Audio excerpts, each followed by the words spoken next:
series of shiurim on the Sefer Daat Elokim as a hakdama to Chacham Samis. We left off on page Chafav, which is Time and Milyonim Oiris Ha'izin. We're going to start from the last paragraph on that page, Hine Or Ha'izin. Just to make a sikkum of what we had said till now, we explained like this, that again, Adam Kadmon, being the Kesra HaKlali, or the Ratzon HaKlali of all the Olamais, which contains within all the other Ratzainim, and all the other Olamais be misasif from that, because the Ratzon HaKlali will contain within it the Ratzainim for the other Olamais, which will be the Shursh for the other Olamais. So from Adam Kadmon is misasif, these are Olamais. And we explained that there's four basic milayim of the Shem Havaya, Ab, Sagma, and Ben, which correspond to Time, Nikud, and Tag, and Ois Yos. So these different shemas are just different nomenclatures which we give in order to explain these different variations and varieties of shefa that are coming. So we explained that Ab, Sagma, Ben also correspond roughly to Chachma, Bina, Zer Ampim, or Tiferes, or the Vak, which is Chesed Gevurah Teres Netzach Chodin Yisoid, and Ben being Malchus, or Nuktaza, sometimes we say. Now, the Anfei Av, the Machaber explained up here the Rav that we don't discuss, because that's going to be all the way from the Golgalta of Adam Kadmon to the Aznaim. That's the place it's going to take. The emes we explained yesterday goes all the way down to the Reglayim. But it's not. But being the fact that Kol Ma Sheyesh B'Chal Yesh B'Prat, so therefore even Ab, Sagma, Ben are all pratim in the Havaya that makes up the Ak system. But within each of the Ab, Sagma, Ben, Ab being the Yud of that Shem Havaya, there will be a Havaya there also. So there will be an Ab da Ab, Sag da Ab, and a Ma'an Ben da Ab.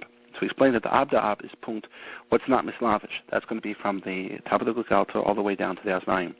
Now from the Aznaim to the Tabor, where he said that was going to be the Sag of Ab, and from Tabor Lamata will be the Ma of Ab and the Ben of Ab.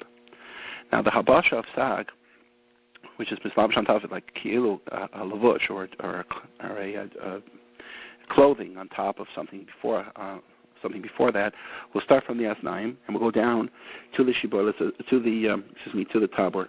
Now the emes is that really the Sag is also going to go down all the way to the Reglayim.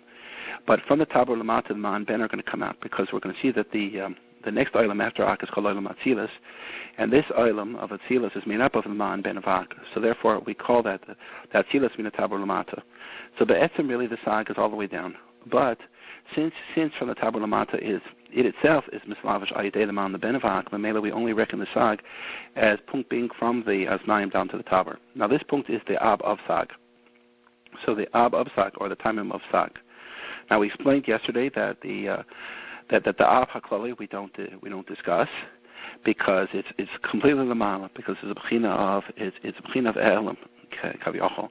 That even though it really isn't elam, because Ab parallels chachma, but sef kosoif it's elam legabi this. Now from the Sag that we will discuss, the first chelik of that, the oiris that are coming out from the oiris that are coming out of Ak, from the Oizen all the way down to the Tabor, will be the Achap system, which stands for the Oizen, Choitim, and Peh. Because there are Oiris that are going to be coming out of the Aznaim, there will be Oiris coming out of the Choitim, and Oiris coming out of the Peh. And we're going to see, Be'ez Hashem, that they roughly correspond to a Chabad, Chagas, Nahi system. Or they correspond to a Bina, Zerampim, and a Nukva system. Because the Chachma of that would be the Bechinas of the Enayim, and the Enayim is Lamala, which we're not going to be discussing. Now, in that we explain that that there's from the Asnaim of Adam Kadmon are going to come out from the two Asnaim will be Esser Spheres from both of the Asnaim, and this is where we're up to. So let's go forward. Just one more thing. It's just because we explained that there are that since we're dealing with the timim of Sag, and the timim we know that there are timim on top of the ois, on the bottom of the ois, and in the middle of the ois. So Mela, that's going to be basically Sag Ma Ben of that Ab of Sag. So in essence, what we're describing now is, and we have to chop this because you have to keep your nomenclature straight here. We're dealing with the Sag of the Ab of Sag. When we move to the Oiris of the Choitim, which will be the next item after Oiris of Oizen, we're going to be dealing with the Ma of Ab of Sag. And we're dealing with the Oiris of the Peh, that'll be the Ben of the Ab of Sag. The Ab of the Ab of Sag, again, are going to be the Oiris of the Enayim, because the Ab corresponds to Chachma and the Enayim correspond to that. The Chush of Bina corresponds to the Asnayim, because we say I hear you as opposed to seeing. Seeing is a bechina from Chama, hearing is a bechina from Bina. The reason why that is pashut, because the major difference between Chama and Bina is Chama is bechinas klal, and you see everything in one glance, as opposed to hearing. When you hear things prat achar prat achar prat, the famous word in the Bible is Toshama, as opposed to in the Yishalmi and the Zohar it's Tochazi, which is a higher madrega, come and see, as opposed to come in here. The Chaitim we're going to see is the bechina from Zah, Zerampim, or bechinas Adam, the Ma, which corresponds to that. And the bechina of Peh, because Peh is Malchus, as we know, and we're going to be discussing this later. So basically we're describing a Chabat Chagas Nahi system, which is what makes up a Partzef. That's what the Oizen Chaitim Peh represent. But they represent a system higher than Atzilus, and basically they act as Shroshim for Atzilus. But within the Oizen Chaitim Peh system, there is going to be a gradual Gili from Elam into Gili. Now, the Gili, of course, always comes idea of the Kli, because remember, Or without a Kli is not Mugvul. And Mamela, you cannot come to any Gili. It's pure potentiality, but it's no actualization. It's only when it has that Kli can it be actualized and can it be discerned. So let's start again in the text from page Chafav, the last paragraph of the part that says Anfeisag. It says, Hine, Ora Oizen yesh bo yud spheres kamuras boifen zeh. Ora Oizen has Esser spheres like this. Kimina Oizen Yimonis, yud spheres bechinas or makif. That from the Oizen Yimonis, from the right ear, comes out 10 spheres which are bechinas or makif. Kimina Oizen Smilis, from the left ear, yud spheres bechinas or pinimi. That will be bechinas or pinimi. So Nimsa, Shemishneha Asnaim, that from both the Asnaim, yud yitzir shleim is bor pinimi or makif. So we left off with this yesterday because we wanted to explain the bechina from pinimi and makif. The way you got to understand this is very pashut. Imagine a person, what he has now, and imagine a person's hasagos. Lamashal, a person has the amount of Torah that he's already learned, and he's already assimilated within himself. That would be considered pinimi. Let's say something that he has not learned yet. Like let's say a person has not learned Etz Chayim yet. So that would be something which would be a makif to him. It's something above him right now. It's something which is oimid to come into him, but it's not there yet. Once the kli grows, meaning once he himself grows and is able to assimilate, it's not a makif anymore because it goes down in essence. And that's called dichoy hamoichen, actually, where we say that that something which was previously above you now becomes part of you. There's two ways to understand that. Either it means that the makif now becomes a bechinas pinimi, what was previously above you is not above you anymore. Either that or you've grown to incorporate what was previously makif, and now it's bechinas pinimi. And then on top of that, you now have a new makif. So it's never ending, this system, because there's an infinite amount of growth that can take place here, because we're dealing in a system which is inherently kavyochel ein sof. So there's an ein sof to the amount of liyas that can occur. So we made it so at every level, you'll always have a bechinas makif, because you'll never be done with the system. And remember, and what's now pinim, what was previously makif will now be pinimi to you, means Hashem, if you grow. But it could also be the other way around. If, let's say, a person falls in his Yiddishkeit, chas v'sholom, so what was previously a pinimi to him is now going to be a makif to him. Let's say a person in yeshiva was a big masben, and he put in 12 hours a day of learning. And now that he's not in yeshiva anymore, he's working. Let's say he's only learning 3 hours a day. So therefore, the 12 hours a day of learning is now bechinas makif. What was previously a pinimi is now going to be a makif because his kli has lowered. So again, two ways to understand it. Either the kli is smaller, so it can't be oimid within it that bechina of 12 hours of learning a day, which is not going to be bechinas makif. Either that, or we could say that the or has gone up. Punkt, what actually happens is the kli goes down as opposed to the or going up. But we don't have to get into that. Another example where you find this is the mashal, like let's say on Shabbos, because on Shabbos you have all these tremendous aliyahs. So where previously what are makifim l'gabi the week become pinimim on Shabbos, but on Motzei Shabbos those madrekas go away. So what happens is the kli gets progressively smaller. So those bechinas that were pinimi on Shabbos, those hasagas, now become makif because we're now back into a system which we call the week, as opposed to Shabbos. So that is pashup shan and what a bechinas makif is and a bechinas pinimi. It's really more than that because there are two bechinas makifim. Because there's something called a makif prati, which is bechinas chaya, and there's something called a makif klali, which is bechinas yichida. Because remember, there's two ways you can understand makifim. You can turn makifim in terms of individual shleimus, and you can understand makifim in terms of complete shleimus. In other words, what I mean by that is like this. If a makif is a bechin of a hasaga, so once you achieve that hasaga, once you've learned that masakta that you haven't learned before, or once you understand that piece of Torah that you didn't understand before, that is now a shleimus because you've now reached that madrega so that you've made it part of yourself. But there's more to go. So therefore now now what was previously bechinas chaya, which was bechinas makif, now it's going to be bechinas pinimi, which is bechinas neshama, because it's gone down. Remember, dichoy hamoichen, what was previously the moichen, the hasaga that was previously above you, has now been nidcha, pushed down, kaviyachol, if you will, into you. into the system, into the kli, so now there could be a gili of it. And now there'll be a new Bechinas Chaya above you. This is now the next Masechta you'll have to learn. But ultimate, so therefore there's always a Chaya above you. You never be'etzim get to Yechida, because Yechida is ultimate Shleimus, and ultimate Shleimus is never gotten to. But anyway, so that's the way you have to look at these Bechinas.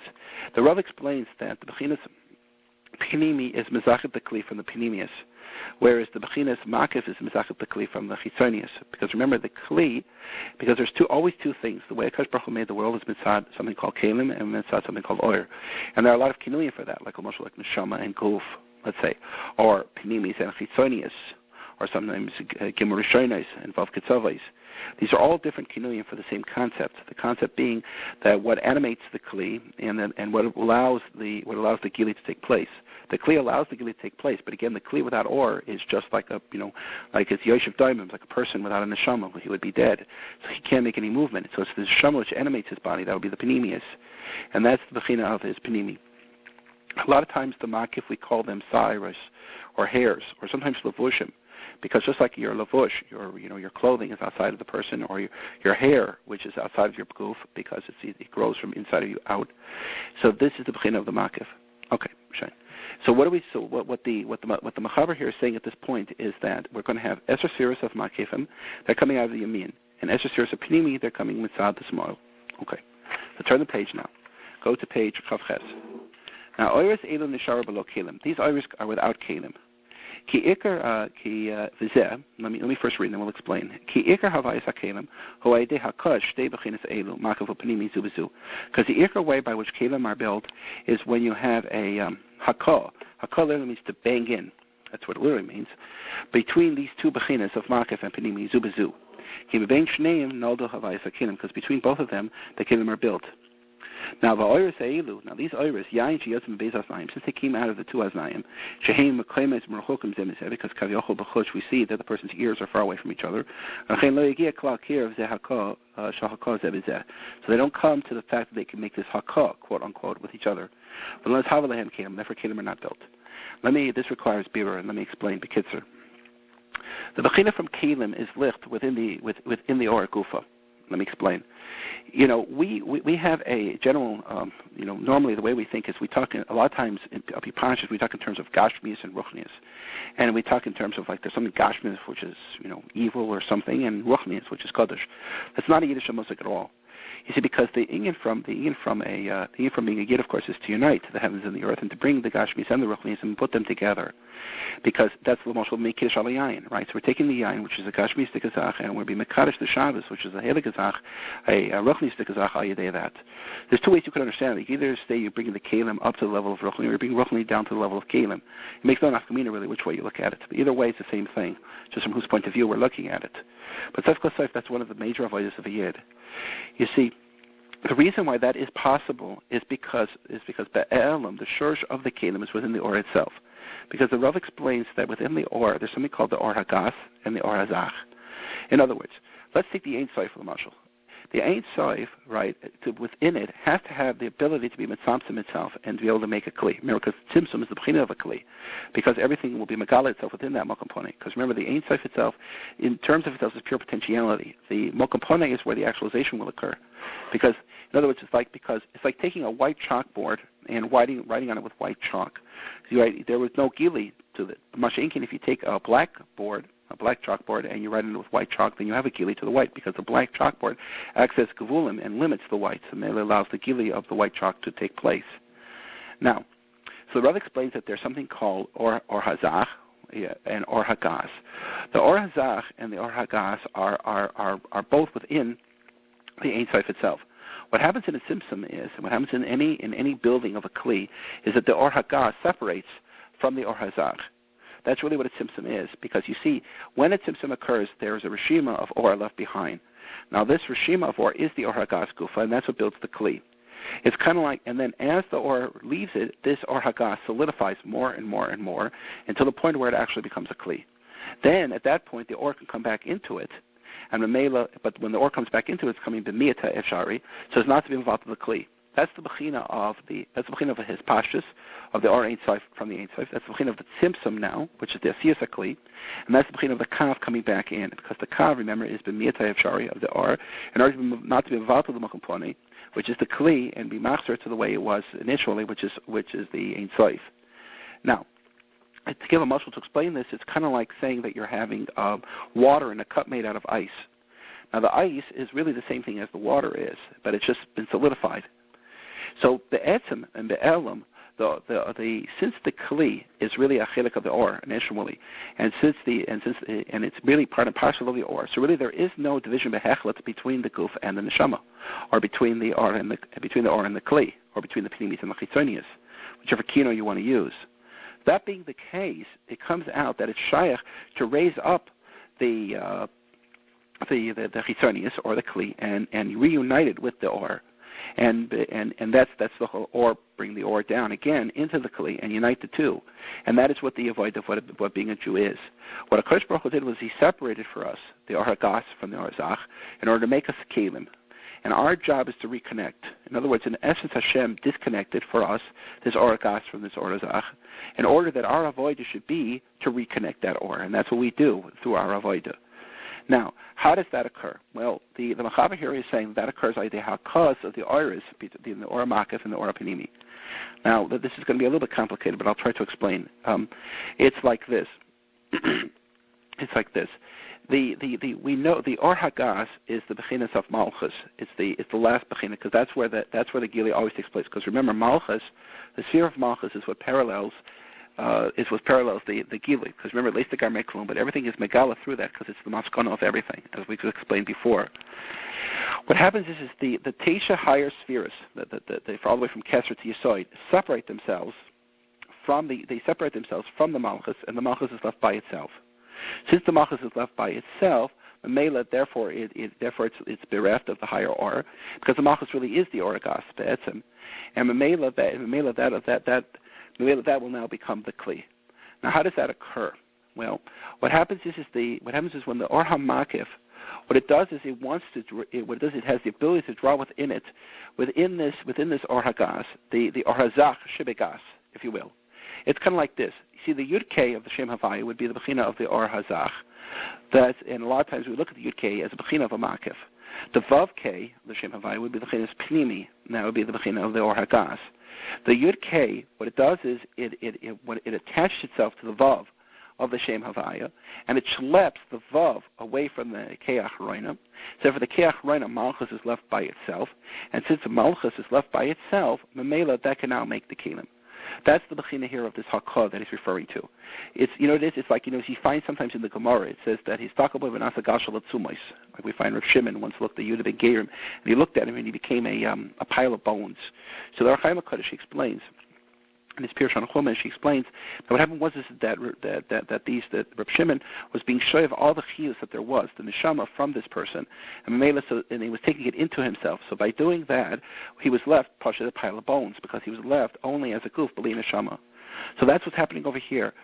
What's happening is that the or hamakif has the ability to draw within it the chelik of the morzaki-stik chelik of the or hagas. It brings it back to itself. In other words, the yud k will bring within it the vav, so there will be a yud k vav, and that will separate itself from the keach reina. And the keach reina, when separate, that's the bechina of malchus, and the keach reina is bechina shchina, and that's the bechina of the shchina begalusa that you've seen many times, I'm sure, because the in of the shchina begalusa is the bechina of that hay, which is separate from the yud k vav. And again, the object of a yid is to bring together the bechina of the yud k vav, which is the bechina mashpia, to the bechina of the keach reina, which is going to be the bechina now of the makabel, because it's the bechina of the kli. Now, what the Mechaber is saying here from the Rav is that in Oris of Aznayim, you don't have this yet, because the Makifim and the Penimium are not going to unite with each other. Since they're not going to unite with each other, there's no way that the Makifim can schlep that Vav, the Yud K, which are the Makifim, can schlep that Vav away from the Hay. So the Mela, there will not be Havayis Akli at this point. Later on, when we get in, because we're going to see that in the Oris of the Chaytim, there also will not be Kilim. But when we get into there's a peh, at that point, that'll be the first Havayis Akli, at that point, because the lower we go, the more gas we are. And since the lower we go, the more gas we are, at that point, it's shayach to start saying that there's a b'china of Akli. Okay. Maybe we'll stop at this point.